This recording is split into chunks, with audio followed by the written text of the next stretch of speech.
Assalamualaikum warahmatullahi wabarakatuh. Berjumpa lagi bersama pecinta bola sejati. Apa kabar sahabat pecinta bola sejati? Semoga hari ini kita selalu dalam keadaan sehat walafiat. Hari ini saya akan memberikan video cuitan Tio Nugroho. Apakah ada kaitannya dengan pemecatan Sintayong? Ikuti informasinya lebih lanjut. Mari kita simak videonya bersama-sama. Dengannya Bung Tio Nugroho, salah satu presenter olahraga yang terkenal. Dalam postingan itu Bung Tio bilang begini, "Gua bukan bagian dari pengamat sepak bola yang dikumpulkan di Hotel Mandarin bulan Desember 2024 lalu. Gotong royong FC, ups. Insya Allah gua akan tetap jujur dan berdasarkan fakta dalam memberikan opini. Bukan hanya demi amplop atau transparan semata, apalagi bisa cepat benar putar balik dalam memberikan opini. Crazy," tuturnya. Tulisannya ini cukup mengejutkan karena Bung Tio membuka ke publik apa yang kita tidak ketahui selama ini tentang para pengamat sepak bola Indonesia. Ada beberapa poin penting yang bisa kita tahu dari postingan Bung Tio ini. Yang pertama, ada pengamat sepak bola yang dikumpulkan di Hotel Mandarin pada bulan Desember 2024. Kemudian yang jadi pertanyaannya adalah siapa yang mengumpulkan? Kemudian apa tujuan para pengamat sepak bola ini dikumpulkan? Mungkin kita bisa menelusur jawaban dari pertanyaan di atas dan melihat bayang-bayang apa sebenarnya yang terjadi. Coba mari kita cocok logikan dulu. Di bulan Januari ini kita dikagetkan dengan pemecatan Sintayong sebagai pelatih kepala timnas Indonesia. Pemecatan ini boleh dikatakan kontroversi mengingat Sintayong sudah membawa timnas Indonesia sejauh ini dalam sepak bola dunia.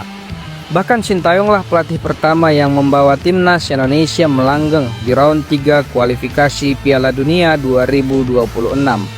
Bukan hanya itu, dia juga bisa membawa 3 timnas Indonesia dalam kelompok umur juga untuk bisa tembus lolos ke Piala Asia. Dan yang menarik, sekarang Indonesia masih ada di posisi ketiga klasemen sementara di kualifikasi Piala Dunia. Hanya berjarak 1 poin dari Australia di posisi kedua, di mana posisi 1 dan 2 akan otomatis lolos ke Piala Dunia tanpa harus melalui putaran keempat. Artinya peluang untuk langsung lolos ke putaran final Piala Dunia masih terbuka lebar bagi timnas Indonesia. Tapi akhirnya kita tahu bersama bahwa Sintayong ini dipecat. Pemecatan ini kemudian meninggalkan pertanyaan besar di benak para pecinta sepak bola Indonesia. Walaupun PSSI mengatakan karena memanasnya situasi antara Sintayong dengan beberapa pemain naturalisasi di ruang ganti dan juga adanya kesenjangan komunikasi di antara pelatih dengan pemain timnas khususnya pemain-pemain diaspora. Tetapi JJ dan beberapa staf kepelatihan membantah hal itu bahwa adanya relasi yang kurang harmonis antara Sintayong dengan para pemain naturalisasi.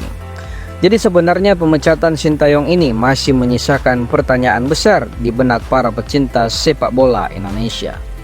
Kita kembali lagi ke pertanyaan di awal. Siapa yang mengumpulkan para pengamat sepak bola tersebut? Apakah ada kaitannya dengan pemecatan Sintayong?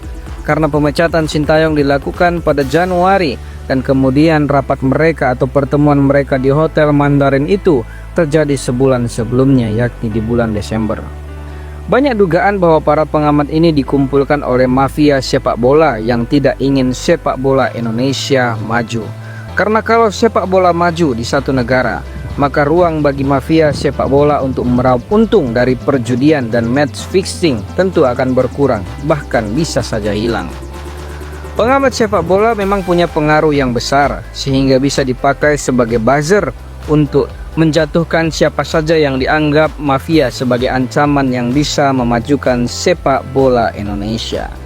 Yang jadi pertanyaannya selanjutnya adalah, apakah Sintayong membawa kemajuan bagi sepak bola Indonesia? Tentu, Anda bisa lihat track recordnya. Apakah Sintayong jadi sasaran mafia untuk dilengsarkan dari kepelatihan timnas Indonesia? Tentu saja, karena mafia tidak akan mau sepak bola Indonesia maju. Karena kalau sepak bola Indonesia maju, maka mereka akan kehilangan playgroundnya atau tempat di mana mereka bisa meraup untung besar. Bahkan Bung Tio sempat singgung kalau para pengamat ini ada indikasi menerima amplop dan transferan. Teman-teman bisa lihat dari postingannya, si Tio bilang begini. Insya Allah gue akan tetap jujur dan berdasarkan fakta dalam memberikan opini, bukan hanya demi amplop atau transparan semata. Ini menunjukkan adanya indikasi bahwa para pengamat-pengamat yang dikumpulkan di Hotel Mandarin itu menerima amplop atau transparan dari seseorang. Saya kira pendapat dari Bung Tio ini masuk akal, karena memang ada beberapa pengamat yang awalnya mati-matian membela Sintayong, tetapi dalam sekejap mata berubah jadi haters STY yang bukan mengkritik. Kalau mengkritik yang membangun oke lah, tapi ini bukan lagi mengkritik, tapi menjatuhkan. So menurut kalian para pecinta timnas, siapa kira-kira para pengamat yang dimaksud oleh Bung Tio dalam postingan Instagramnya? Kemudian kira-kira menurut kalian siapa yang mengumpulkan mereka? Dan kira-kira apa tujuan para pengamat ini dikumpulkan dan menerima amplop dan transparan? Saya jadi saksi pengaturan skor di Mabes Polri. Saya jadi saksi di pengadilan negeri. Saya langsung terlibat. Tapi Nggak ada satupun sentimen pribadi ya terhadap Buat STY, Bung? apa? Buat apa? Oke lah, saya nggak sesenior Pak Rahim di sepak bola. Tapi saya cukup lama juga geluti sepak bola. Buat apa pribadi? Oke. maksud kami kalau based on data Bang, karena sekarang kan publik membuka lembaran semenjak dipegang STY Indonesia melesat peringkatnya dari 173 ke 1.